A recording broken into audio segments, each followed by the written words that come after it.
Hi everyone, I'm Jingcheng. Today I'm talking about how cultural values shape the way students express disagreement in class. Imagine this. A professor makes a mistake in class. What do you do? If you grow up in China, you might quickly pull out your phone to send a discreet email after class. But if you grow up in the US, you might just as quickly raise your hand to point it openly. I compare China and the US through two dimensions: authority versus equality, and harmony versus individualism. Most details are in my talk, so the slides stay simple. How do cultural values shape disagreement? Disagreement is normal in learning, but norms for showing it differ across cultures. My thesis is culture that emphasize respect for authority and collective harmony push students towards indirect disagreement, while cultures valuing equality, autonomy, and individual self-expression invite more open, direct disagreement. First, authority versus equality. In many Chinese classrooms, teachers are seen as authority figures. Publicly changing them can feel like a discrepancy with classroom expectations, maybe even implied. So, students often hold questions until later. But in the United States, the classroom is more equality oriented. Professors are treated as partner inquiry, and disagreement is part of critical thinking and participation. According to Kai and Epsworth 2024, many Chinese graduate students preferred indirect strategies like emailing after class or waiting until the lecture ended, rather than questioning a professor on the spot. By contrast, most American students in that study believed dissenting opinions are expected and counted as a valuable contribution.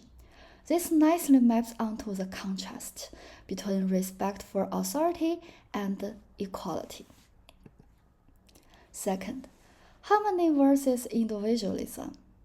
A collectivist culture tends to prioritize harmony, smooth relationships, and saving face. So, open conflict in front of peers can feel risky, and the individualism culture highlights autonomy and personal voice. So, students feel legitimate, sometimes obliged to state a counter view, even if it creates visible disagreement. Liu 2023 report that Chinese students often prioritize listening over openly voicing a conflict opinion, consistent with harmony-oriented norms. Meanwhile, in the United States classrooms, autonomy and self-expression are emphasized. Students often see presenting different perspectives as part of their responsibility, even when it leads to open debate.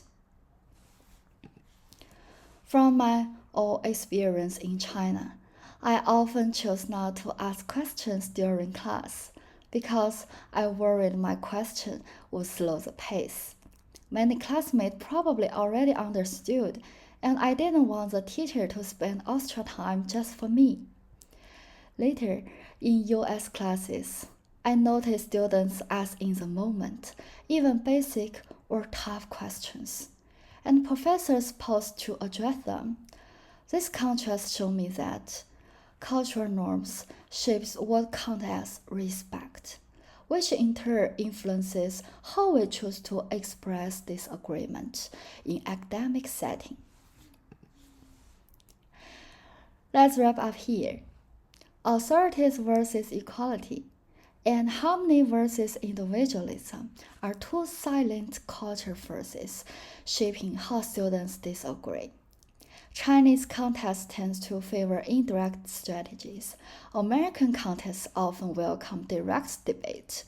Being aware of these patterns can help all of us build classroom where different voices feel safe and heard. Thank you.